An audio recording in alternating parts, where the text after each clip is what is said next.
शिव तत्व प्रेमियों,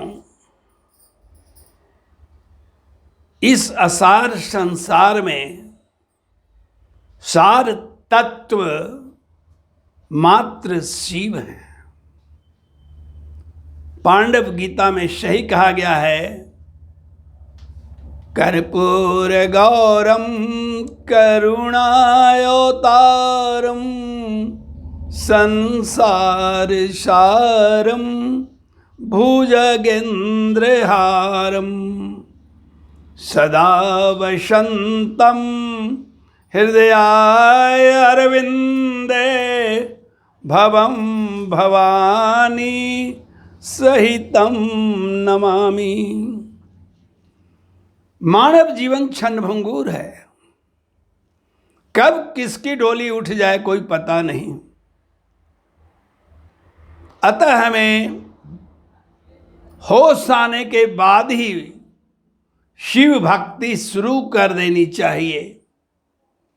शिव भक्ति के बिना हमारा कोई उद्धार करने वाला नहीं है। शिव तत्व अमृत की खानी, भक्ति पूर्वक पीवे प्राणी। भगवान शिव की भक्ति जिसने भी किया वह धन्य है। शिव दिखाई नहीं देते हैं, यह सत्य है, लेकिन शिव तब तक दिखाई नहीं देंगे जब तक हम प्रगाढ़ भक्ति में डुबकियां नहीं लगाने लगेंगे। शिव भक्ति का रंग चढ़ते ही बाबा भी भक्तों की ओर आकृष्ट होने लग जाते हैं। इतनी जल्दी आकृष्ट होते हैं कि उनका नाम रख दिया गया आशुतोष।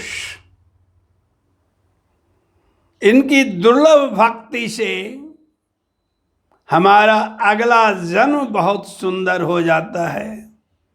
इनकी दुर्लभ भक्ति से आवागमन के चक्र से हम मुक्त हो जाते हैं। इनकी दुर्लभ भक्ति से सांसारिक चीज़ों से भी प्रभु हमें भर देते हैं। चाहे सार तत्व मांगे चाहे असार तत्व मांगे, शिव सब देते हैं। वो ये नहीं कहता है कि सब मोक्ष प्राप्त कर लो, संसार भी चलना चाहिए। ऐसे ही एक शिव भक्त थे जैगविष्य मुनि। जैगविष्य मुनि काशी में रहते थे और बिना काशी विश्वनाथ के दर्शन के मुंह में पानी तक नहीं डालते थे। लेकिन एक बार की घटना है कि कुछ देवताओं ने जाकर ब्रह्मा से शिकायत की कि बाबा काशी को ठीक से मैनेज नहीं कर रहे हैं, इसलिए काशी में बहुत अव्यवस्था आ रही है। ब्रह्मा ने कहा कि मैं उपाय करता हूं। ब्रह्मा ने जंगल में काशी में आकर देखा कि एक व्यक्ति भक्ति में तल्लीन है, सब कुछ भूल कर वह उसी में लीन रहता है। ब्रह्मा ने कहा, मैं तुम्हारी भक्ति से प्रसन्न हूं, मैं तुम्हें काशी का राजा नियुक्त करता हूं। उस व्यक्ति का नाम था दिव्योदास। दिव्योदास ने कहा कि मैं काशी में तभी शासन करूंगा जब कोई देवी देवता काशी में नहीं ठहरे, यहां तक कि भगवान शिव को भी हटना पड़ेगा। ब्रह्मा ने कह दिया, एवं अस्तु, कहने में क्या लगता है, उसका फल तो भोगा हमारे देवी देवता लोग। यहां तक कि शिव जी को भी जाना पड़ गया वहां से मंदार पर्वत पर। मंदार पर्वत बिहार में है और इसी के द्वारा समुद्र मंथन हुआ था, जिसके चिन्ह आज भी मंदार पर्वत पर दिख जाते हैं। बिहार इस देश में ही नहीं, आध्यात्म में भी बहुत बड़ा योगदान देने वाला प्रदेश है। बाबा तो मंदार पर्वत पर चले गए माता पार्वती के साथ, लेकिन यहां जगविश्व मुनि ने खाना पीना छोड़ दिया और संकल्प लिया कि जब तक नहीं लौट कर आएंगे मेरे भोले, तब तक हम कुछ भी खाने पीने के लिए तैयार नहीं हैं। परिणाम ये हुआ कि उनका शरीर से, हड्डी से चमड़ा अलग हो गया और वे उनकी उपासना में ही लीन रह गए। उनकी यह स्थिति बाबा देख रहे थे। बाबा ने एक दिन 84 जोगिनियों को भेजा कि तुम जा करके दिव्योदास को किसी प्रकार से मनाओ, काशी से अपना राज्य समाप्त करने के लिए।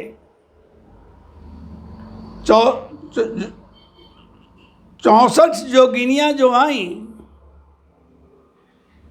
वो तो ऐसा काशी देख करके भावुक हुई कि मणिकर्णिका घाट पर रह गई कि मैं यहीं पर रह करके हम लोग शिव शिव शिव शिव जपेंगे और दुनिया में अब कोई काम नहीं करेंगे। बाबा का आदेश भूल गई 64 जोगिनियां।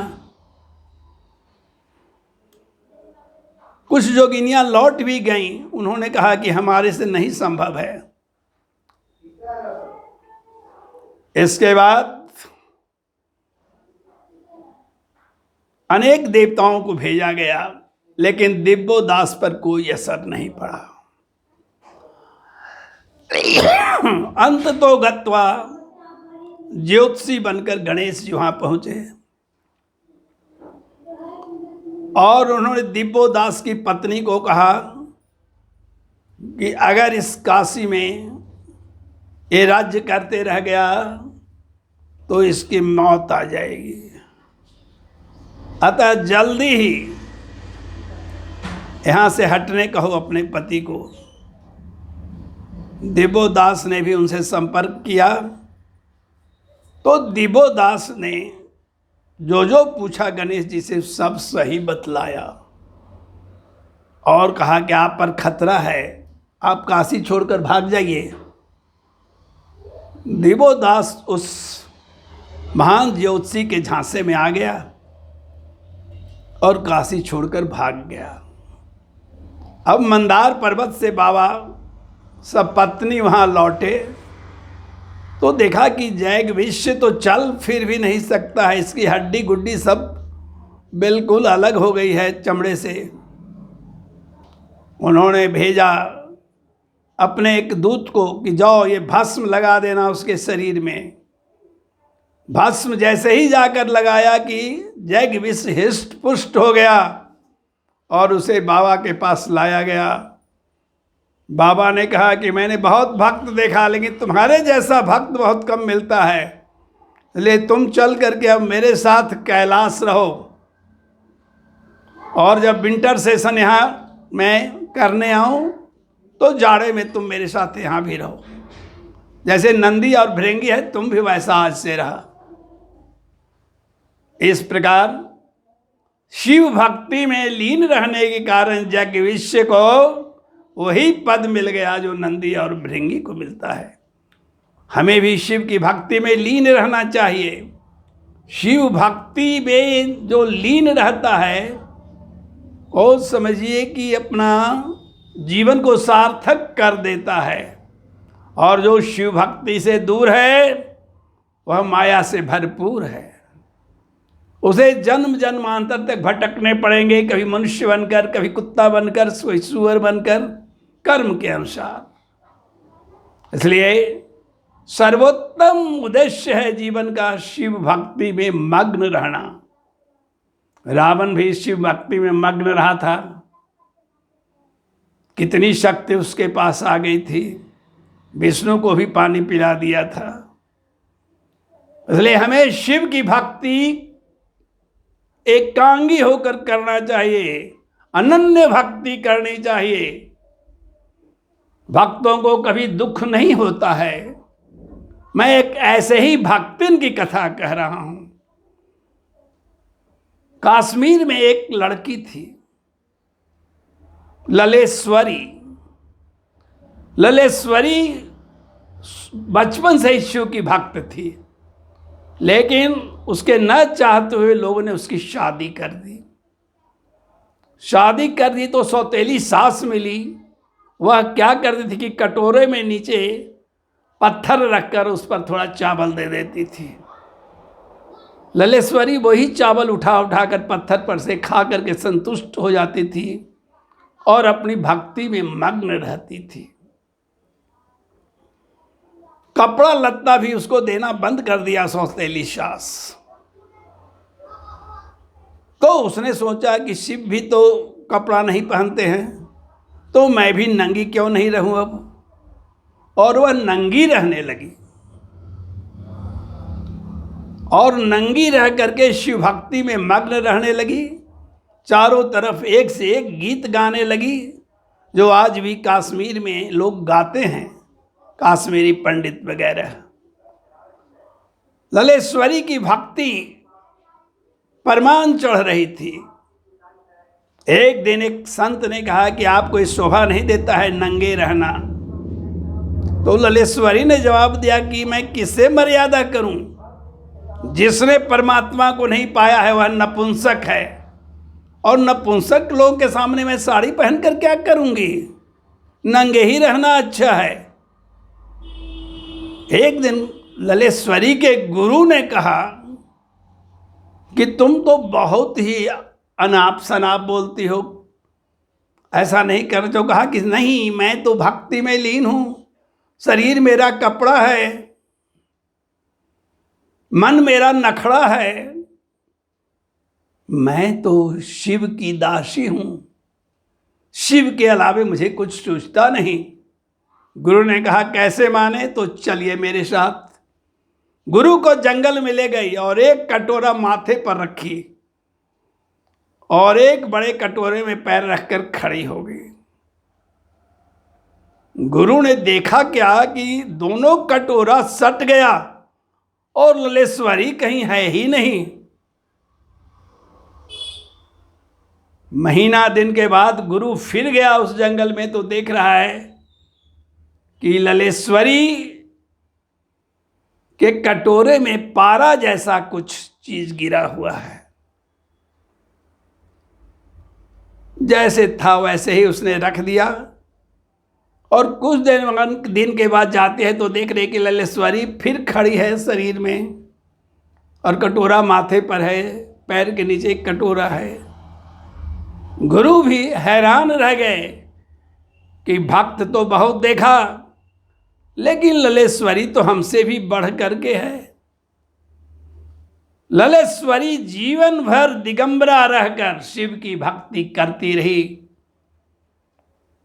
और जब मरी तो सोने की साड़ी, सोने का ब्लाउज पहन करके लोगों के बीच प्रकट हुई। लोगों ने कहा कि आप अभी भी गुण जिंदा हैं। तो हाँ, मैं शिव की भक्त कभी मरते नहीं हैं। तो आप दिगंबरा नहीं है तो नहीं, अब तो मेरे प्रीतम ने दिया है सोने की साड़ी, सोने का ब्लाउज, सोने का चप्पल। अब तो मेरी मस्ती का कोई ठिकाना ही नहीं है। अब तो मन होता है कैलाश जाती हूँ, मन होता है काशी जाती हूँ, मन होती है शिवलोक भी चली जाती हूँ।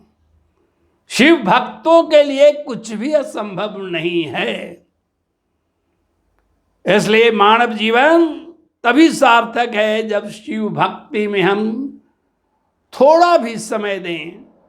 एक घड़ी आधो घड़ी यादों में पुनियाद, शिव नाम को जपिए पूरे होंगे साथ।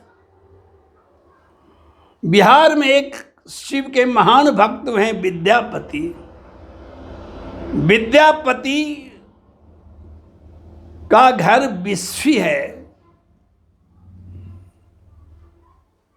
बिस्फी में वे शिव की भक्ति में गीत रच रच करके नाचते रहते थे। एक दिन भगवान शिव ने कहा पार्वती से, पार्वती मैं जा रहा हूँ गीत सुनने। तो कहाँ? तो गंगा किनारे का एक आदमी है जो नचारी बना बना के गाता है, नाचता है, मेरी मैं उसी के साथ कुछ देर रहना चाहता हूँ। पार्वती ने कहा कि आपको जहाँ मन है वहाँ जाइए, आप मेरे बस में हैं। शिव आए और कहा विद्यापति को हमें नौकरी चाहिए। विद्यापति ने कहा कि मेरे पास उतने पैसे नहीं हैं कि मैं नौकर रख सकूं, तो मैं पैसा नहीं लूँगा, मैं सिर्फ भोजन करूँगा और थोड़ा सा सोने की जगह चाहिए। तो क्या नाम है तुम्हारा? तो मेरा नाम उगना है। वो विद्यापति की सेवा करने लगा उगना, लेकिन होनी होकर रहती है। एक दिन विद्यापति जब नेपाल नरेश के निमंत्रण पर जा रहे थे तो रास्ते में बहुत जोर से प्यास लगी और था वहाँ जंगल, कोई बावरी भी नहीं, कोई तालाब भी नहीं।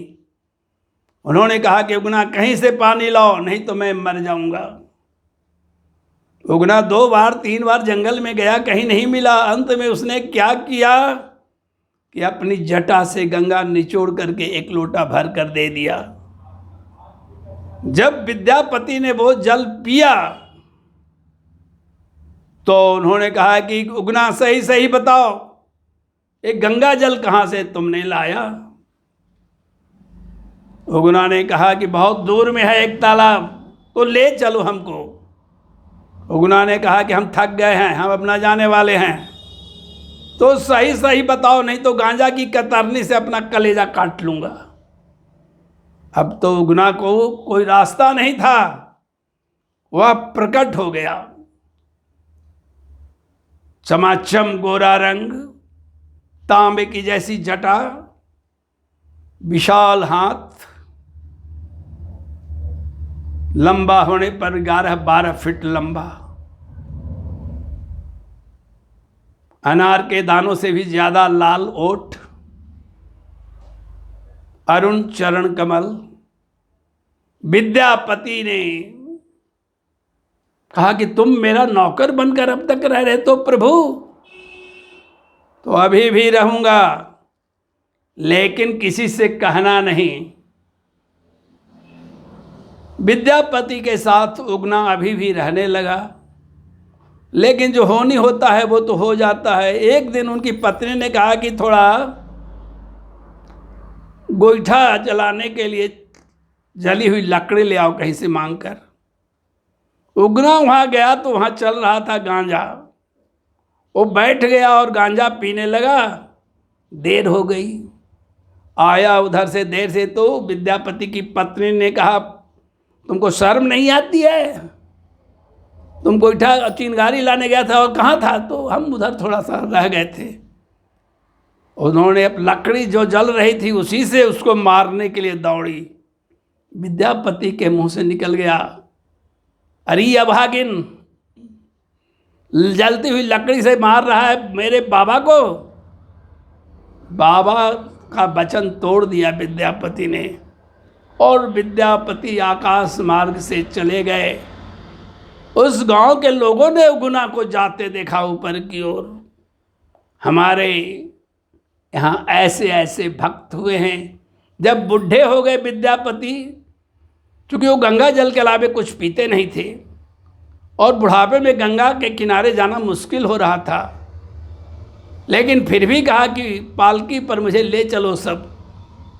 थोड़ी ही दूर गए थे कि कहा कि रख दो पालकी, मैं माँ के लिए बुढ़ापे में इतनी दूर आ रहा हूँ और माँ मेरे लिए नहीं आएगी क्या? और आश्चर्य भोर हुआ तो गंगा वहाँ आकर के कलकल निनाद से प्रवाहित होने लगी, आवाज़ भी हो रही है। तो भक्ति में मित्रों बहुत शक्ति है।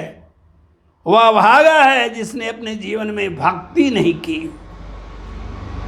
भक्ति करने के कई रास्ते हैं, लेकिन 3 रास्ते सबसे सुंदर हैं: कीर्तन, भजन, स्मरण। इन 3 रास्तों से कोई भी आदमी भक्ति की ओर बढ़ेगा तो भगवान उसे अवश्य साथ देते हैं। जप करना सबसे सरल रास्ता है प्रभु को पाने का। नहीं कलि कर्म न धर्म विवेकु, शिव नाम अवलंबन एक, शिव का नाम ही एक सहारा है। इसलिए सबत जी भजन करिए दिन राती, हृदय जलाई शिव प्रेम की बाती।